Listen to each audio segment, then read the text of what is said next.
plant lovers, ako po'y nagagalak sa hapong ito. Today is September 7, 2023, 5:10 in the afternoon. Wala nang klase. Nandito po ako sa upuhan ko.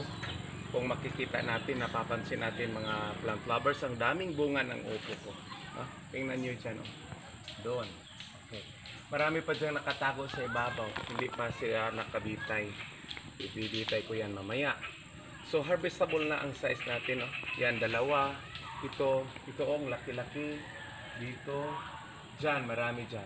So ito, alam mo kung ilang days lang ito mula planting. This is 55 to 60 days lang, mga plant lovers. So kung may tiyaga, talagang totoo yung kung may tiyaga, may lalagain tayo. So kahit summer noon, tinanim ko ito almost 2 months ago. So pag close ng school year, July, August ba yun? So July, first week of July, second week of July, parang ganon. So ngayon, magha-harvest na tayo mga plant lovers. So bukas ng umaga, i-harvest ko ito kasi wala kaming dalang paglagyan ng harvest at hindi ko rin alam kung sino yung mag-o-order sa akin ng mga turo.